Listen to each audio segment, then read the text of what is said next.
Hello everyone, welcome back to my channel. तो आप सभी का मेरे इस यूट्यूब चैनल पे बहुत बहुत स्वागत है।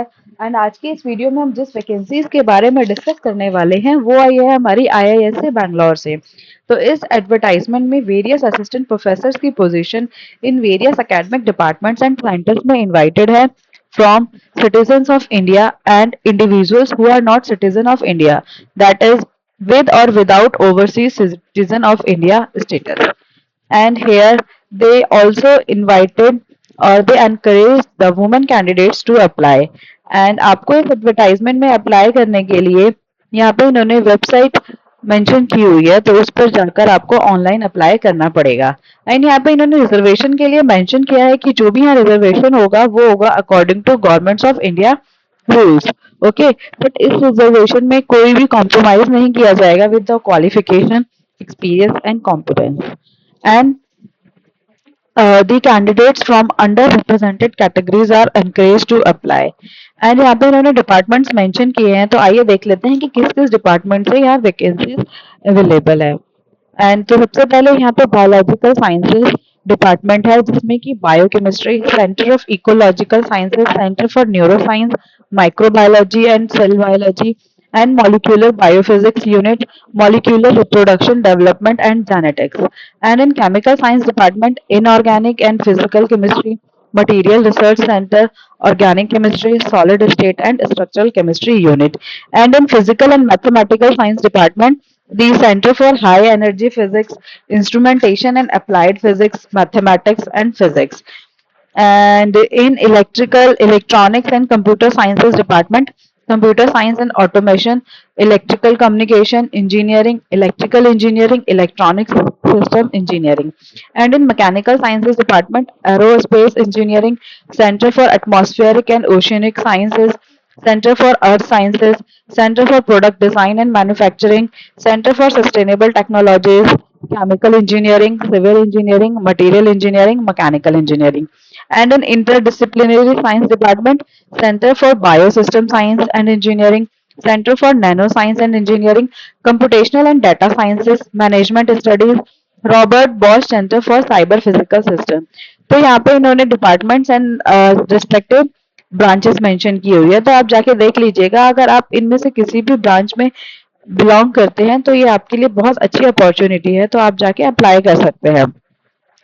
ओके, एंड यहाँ पे इन्होंने इंटरडिसिप्लिनरी सेंटर में भी मेंशन किया है, like centre for infrastructure, sustainable transportation and urban planning, and Divecha centre for climate change, interdisciplinary center for energy research, interdisciplinary center for water research। And उन्होंने यहाँ पे ये मेंशन किया है कि जो भी इंटरडिसिप्लिनरी सेंटर्स है ना, उसके लिए अलग से कोई भी फैकल्टी मेंबर्स डायरेक्टली रिक्रूट नहीं होंगे, वो ऊपर वाले इन डिपार्टमेंट में ही रिक्रूट किए जाएंगे, लेकिन जाके वो बाकी बाद में इन डिपार्टमेंट्स में जाके काम कर सकते हैं।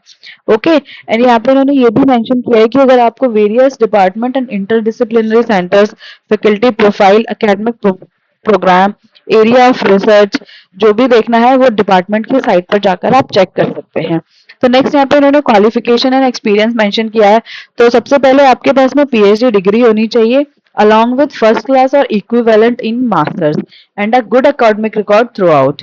and आपके पास में minimum 3 years टीचिंग, रिसर्च और प्रोफेशनल एक्सपीरियंस होना चाहिए।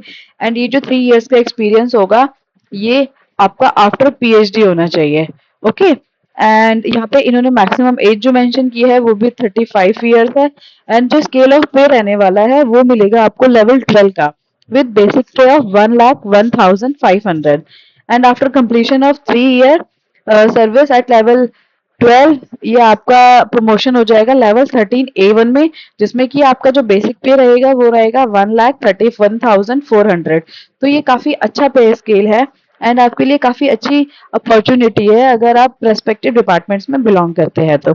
और इन्होंने यहाँ पे मेंशन किया है कि ये तो बेसिक पे है, उसमें अगर आप अपना डीएनएस और ट्रांसपोर्ट अलाउंस भी ऐड कर लेंगे तो आपका जो ओवरऑल बनेगा वो बनेगा 1,73,063 per month with HRA and without HRA 1,45,658। तो काफी अच्छा अमाउंट है।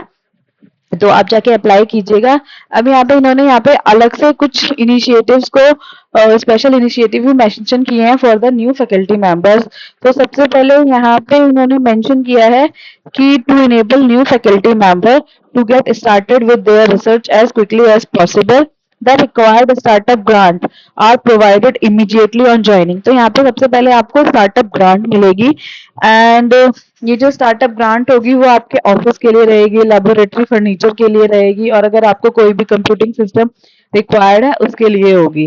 ठीक है, and substantial grant will also be provided for equipment necessary to sustain a new faculty members research for a couple of year. आपको उसमें सब्सटैंशियल ग्रांट भी मिलती रहेगी। ठीक है ना। तो यहाँ पे इन्होंने लिखा है कि जो आपको प्रपोजल होगा ना उसमें आपको एक ट्रैवल ग्रांट भी मिलेगी जो कि 2 लाख होगी फॉर अटेंडिंग नेशनल और international conferences during the first year and support for research staff during the first year. Okay, and next यहाँ पे आपको यंग इन्वेस्टिगेटर अवार्ड भी मिलेगा जो कि आपकी सैलरी को 25,000 पर मंथ से इंक्रीज कर देगा एंड रिसर्च ग्रांट मिलेगी जो कि 3 लाख पर ईयर होगी। एंड यहाँ पे इन्होंने बाकी भी दिए हुए हैं जो भी पर्क्स रहने वाले हैं, तो जाके आप पर्क्स भी अच्छे से चेक कर लीजिएगा। एंड यहाँ पे इन्होंने लिखा है कि ट्रैवल ग्रांट भी मिलेंगी फैकल्टी मेंबर्स को to present their papers in top tier conferences, prestigious workshops and collaborative research. Okay, and यहाँ पे इन्होंने यहाँ पे ये भी दिया हुआ है कि फर्दर आपको एक तो स्टार्टअप ये सब मिलेगा शुरू में, उसके बाद में जो cumulative professional development allowance for 3 lakhs for every block year of 3 years भी आपको मिलेगा एंड आपको हाउस अकोमोडेशन मिलेगा in campus and reimbursement of travel and relocation expenses up to 5 lakhs if you are relocating from abroad and up to 1.25 lakhs if you are relocating from India only। Okay, and यहाँ पे इन्होंने कुछ कुछ additional information भी दी हुई है। तो इन्होंने बोला है कि फॉरेन नेशनल्स जो कि ओवरसीज ऑफ इंडिया है वो अप्लाई कर सकते हैं। फॉरेन नेशनल्स जो कि overseas of citizen of India नहीं है वो भी कर सकते हैं for a renewable period of 5 year contract.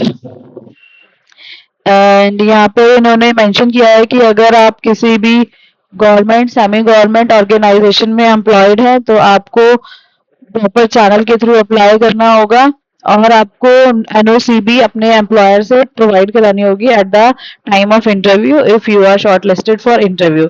And यहाँ पे इन्होंने मेंशन किया है कि travel expenses for attending the interview from any point of India will be reimbursable as per institute norms. तो अगर आप यहाँ पे शॉर्टलिस्ट होते हैं इंटरव्यू के लिए, आपको इंटरव्यू के लिए कॉल आता है और आप इंटरव्यू देने इंस्टीट्यूट में जाते हैं, तो आपको जो भी आपको ट्रैवल एक्सपेंसेस है वो सब दिया जाएगा इंस्टीट्यूट की तरफ से। एंड यहाँ पे ये भी लिखा है कि जो भी कैंडिडेट्स हैं वो अपने चेयर ऑफ प्रेफर्ड डिपार्टमेंट और सेंटर को कांटेक्ट करें। एंड यहाँ पे इन्होंने नेक्स्ट मेंशन किया है कि कैसे अप्लाई करना है आपको। तो अप्लाई करने के लिए आपको यहाँ पे इस वाली वेबसाइट पे जाके लॉग इन करना है and online application form fill करना है। एंड ऑनलाइन एप्लीकेशन फॉर्म करने के बाद में आपको ये जो नीचे लिस्ट दी हुई है इन सभी को अपलोड करना है इन द पीडीएफ फॉर्मेट। तो जो आपको डॉक्यूमेंट्स अपलोड करने हैं वो है आपका CV with a list of all publication and up to 5 selected publication of applicants and a detailed research plan. The research plan should include laboratory space requirement, equipment along with the estimated cost। तो आपको अपना एक research plan भी देना है जिसमें कि आपको लेबोरेटरी स्पेस का रिक्वायरमेंट एंड इक्विपमेंट का जो भी आपका एस्टिमेटेड कॉस्ट है वो सब मेंशन करना है। एंड आपको एक टीचिंग प्लान भी देना है for teaching under graduate and post graduate level students. And अगर आप किसी कैटेगरी में अप्लाई करते हैं तो आपको latest caste certificate, disability certificate from the competent authority आपको देना है। एंड अदर जो भी इंफॉर्मेशन आप दे रहे हैं उसको सपोर्ट में आपको डॉक्यूमेंट्स यहाँ पे लगाने होंगे ऑनलाइन एप्लीकेशन फॉर्म करते हुए। तो यहाँ पे यही सब तो इस एडवर्टाइजमेंट में इतना ही इंफॉर्मेशन दिया हुआ है और अगर आपको कोई डाउट है तो प्लीज आप कमेंट बॉक्स में कमेंट कीजिएगा। और अगर आप चाहते हैं कि मैं आपके लिए ऐसे ही लेटेस्ट अपडेट्स लाती रहूं तो प्लीज मेरे चैनल को लाइक शेयर एंड सब्सक्राइब कीजिएगा। And thank you.